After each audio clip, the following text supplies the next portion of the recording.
Okay, hi everybody. I hope you had a nice day. Since I saw you earlier, I'm gonna just jump right into this. Right after that class, I had to go do another showing with like zero brain cells. So I'm hanging on by a thread here. So we are just gonna jump right into, here's my screen and share. Okay, so at this point you should all see my computer screen. And you can see here, I already have the MLS open. So in this video, we are going to be pulling up the data for the CSV or the CMA, comparative market analysis.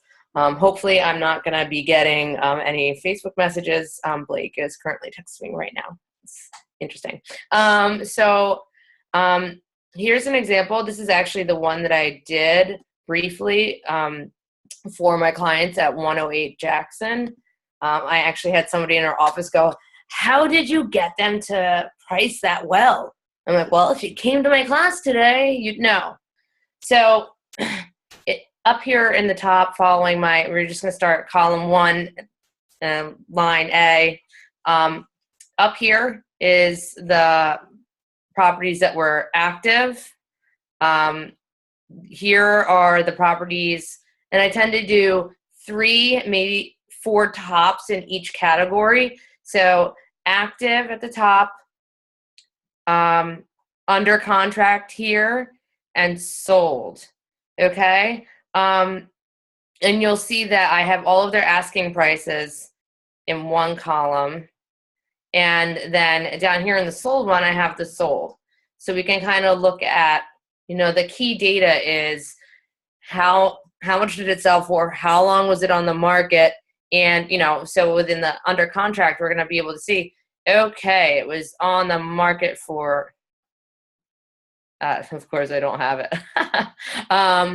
Sometimes I delete columns just to make them fit into a page too. But so you'll be able to see, like, all right, down here in the sold, the first one, sold at this many price per square foot. I do the math already for them, and it sold, and it was asking it just under $1 million, and it sold over. So we know that it was on the market for here we have it, days on MLS, only 6. So we can assume that they got multiple offers and it went above asking, which is rock star for that listing. The next one, it was on the market 210 days, which is a really long time for our market. Its asking was $1,179,000, and it sold below ask. So you can see how it wasn't priced properly to drive the people into their property. And we're looking at comparatively, like the price per square foot of all the ones that had sold recently.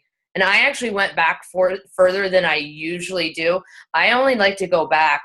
Well, you should really only be going back 3 months because anything besides that is not going to be that accurate. In different market centers, you can go back like the last year, like, out here in the suburbs, maybe something didn't, well, it's different pricing for the suburbs. But so you just want to keep it very time sensitive, close to when you're going to be listing and everything like that. Okay, so you can see, just like I said, we have the status is active or under contract or sold. And you can let them know this is all information that they can find. Also, it's public record. Everybody has access to this information, but you are super nice and prepared and did this for them.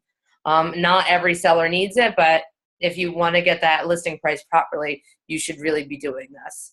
And then under here, so I have the square footage, their price per square foot that I've already done. And here's the current active market average for price per square foot. Here's all the ones that are pending. I even did the average of the amount of square footage. Sometimes I get a little bit crazy with my numbers into it. and the average price per square foot was $619 of the things that are under contract, but we don't know really what they sold for, but now we could probably look it up. And then down here is the things that closed. This is the most recent stuff this is what we're really going to be looking at, where the average is $740 a square foot. My recommendation for pricing and everything was to be around, and they actually listened to me. At first she was like, oh, heck no. I even did a even lower one. You're looking at the different price brackets that people are going to be putting into their search engine. So somebody's going to say, I will not spend a penny over $1,175,000. So they're not going to see something that's $1,176,000. So you kind of want to be able to fall within two different brackets. And any good realtor is going to go a little bit below their asking and a little bit above. You don't want to go a lot above, because otherwise you're going to be sending them things that they can't afford. So they ended up going at, the average of the active things on the market a couple months ago was $639 a square foot, and they listened to me at $634 a square foot, put us at a happy number. And now I got another agent asking, oh my gosh, how did you get them to price it at that? And also, when can I get my buyer in? He's been looking for 2 years. He wants this place. So I have some solid people chomping at the bit before my even open house.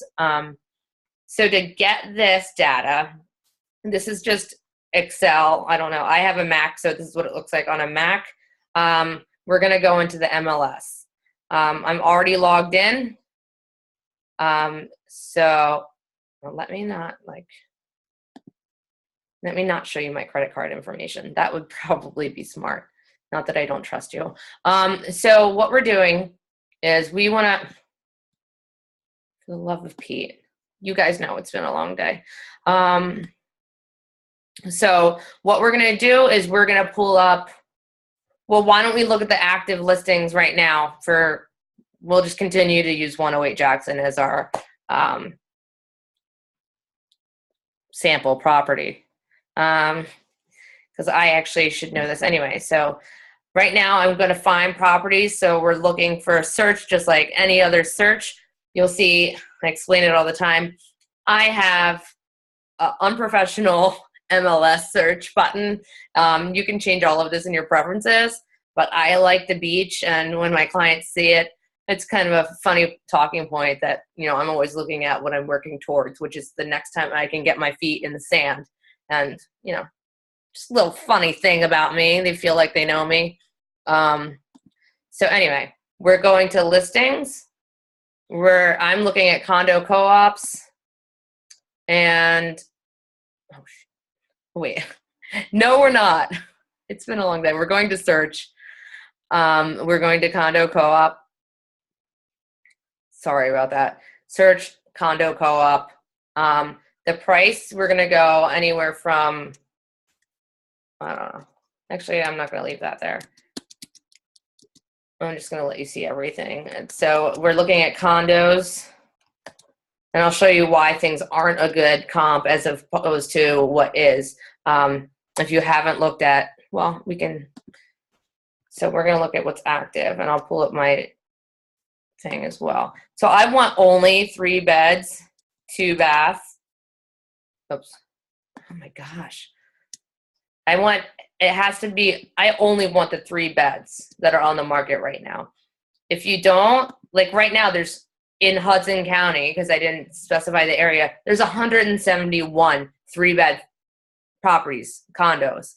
So that's what I was, that speaks to the point of there's no way, even if you're a superhero, that you would ever know how many properties, what's on the market. So we're going to Hoboken for the property. That narrows it down to 34. I'm going to make secondary criteria.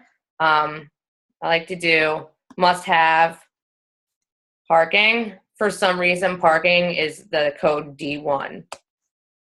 So that narrows it down to 21. So, you can see how it's each little thing fine-tunes. This just doesn't, I was doing something else and had to adjust the scale. Okay, so now you can see. All right, so we're at 21 properties. I like to have the square feet. Mine is 1891. So I want to have things that are no less than, 1,500, just for the sake of, and we're down to 19. So right now, let's just pull it up. Okay, so we know for a fact that anything below this point, these are not my comps, anything here or lower. All right, it looks like Jackson is having a lot of action right now. And you're gonna see why mine, to have competition on the same street within the same block, that's crazy. So why are people gonna choose mine over everybody else's? This one's been on the market for 13 days. But I actually feel like it was listed with somebody else right before this. For longer. They held a bunch of open houses. This one my clients have been in. I personally haven't. If you can go into the property, you want to go into it. This one, according to my clients, when you go like this, you touch either wall. It's very narrow. Okay, so this one is this is my competition for this weekend. This is my competition. Oh, this is the one that's 41 days. The other one was, yeah. This guy, Patrick Southern, major realtor, does a lot of business. I spoke to him when I was pricing out mine. They had an offer that they were not, I guess the husband liked it and the wife didn't, which means that they got below asking. They've been on the market for 41 days. They were theoretically in attorney review, but then they were still allowing showings. So that means they're going back and forth. And when I hear that, that also means they went below asking and they're not getting, what they want for the property because they overpriced it. Mine, no. Oh wait, let me just show you real quick. This is kind of what it looks like. It's a very good comp for us. It's smaller than ours too. So mine's bigger, better, great realtor. The listing agent is awesome on mine. They only have this. Now, when you then look at my listing, which is literally across the street, we've got 1890 square feet. We've got beautiful pictures. And for some reason, if somebody knows how to get the virtual tour onto the MLS, please help a sister out. So we've got clean pictures. I've got the parking that the other two have, but what they don't have is the other one at that 131 didn't have a pretty outdoor space. I don't remember the closets, but this is my wow. They get their own, this is their private backyard. So that alone, being able to grill, that's a huge selling point. So this is what, is highly sought after, and it's an elevator building. So these are my comps to my listing. And this one, I want to say, generally, I might throw this in just to see where they're at. As far as price per square foot and all of that. It's another, if people are looking at mine, they are going to be looking at this one too. Especially when you're at 950,000, there's a millionaire's tax, extra stuff costs a little bit more money. Here's another Patrick Southern, 3-bed, 2-bath, still very close to me. They're going to be looking at this, but also not as big as mine. And if you ask me, not priced as well. The other thing to point out is, they're offering only 5% commission. So, while I have a buyer that might be interested, I'm not going to really push for that one. And, you got to sell the property, if you've been to Ben Kinney or any other things, you got to sell a property twice, one to other realtors and then two to their buyers. So mine just looks so much more appealing because it ticks off so many boxes. It's priced right. They know my clients are smart. And I mean, 3%. Was that in the, I am seeing everything today. So, and then I have it 5%. If I double end it. Okay. So we've looked at it. We've decided, okay, why? Okay. Got a lot of, so when you're selecting the properties, it's good to select them while you're in it. This little tiny checkbox right here is where you're checking to do comps. It's so little. So I want this one. I want, this one. Which other? And we said the two after this. I want 109 Jackson. And then I want, 131. So now that I have my property selected, you can also do it like this when you're looking at them, the breakdown, and select them like this as well. So next you want to do export to CSV. And for some reason, I have all these little glitches and I'm like, oh, I should fix that at some point, and I haven't. I'm making sure I'm not selecting all 19 because those all 19 properties aren't what I want to compare. I just want this 4 selected. So that's selected, and then you're going to hit export, and it's going to export to look like this.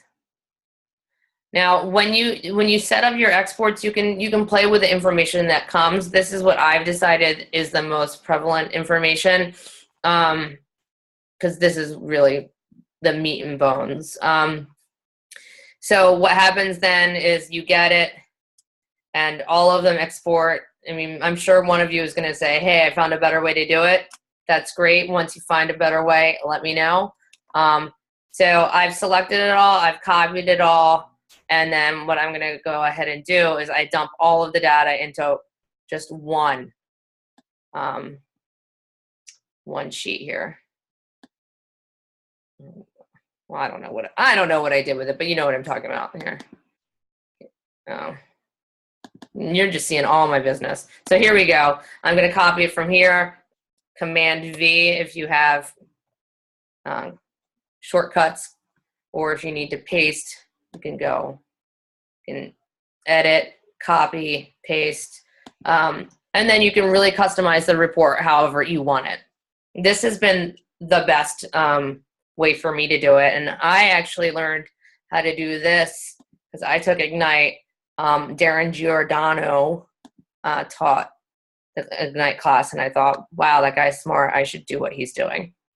So everything that you hear from me is pretty much copied from somebody who I think does it better than me. So that's it. And then what you're going to do for each one, because you want to have the separate things. If you do all active, sold, pending, they're all going to go and mesh together, and it won't be separated nicely for you. So now if I wanted to do under contract, pending, we could see, okay, what's really sold? What's it selling for? Oh, we like that one, but it's on 14th Street. I mean, these numbers are amazing. Amazing. Again, so Maxwell that's not, the 84 Willow is really the only one that is close to my property. That would be the most recent comp. You can't see the sale price unless it's under contract. If you really want to know and you can't wait, you'd be amazed. Well, first, just from off of what we know, it was on the market for 133 days. It's $1,410,000 seems like a lot. I mean, it's a gorgeous place. I'd live there. But so we have to assume that it went under asking. But you can always reach out to the listing agent. Just in a conversation, you'd be amazed at how much people tell you. Just be general, ask questions, and you'll get some good answers on pricing. And If not, you'll get general answers and still be able to give that information to your clients as you're going to sell. Okay, I am stopping here. Oh, and I stopped the share, and now I'm gonna close this out, and we'll continue with the next video. Hope this wasn't too long. If you have any questions, just email me and I'll follow up. Thanks, guys.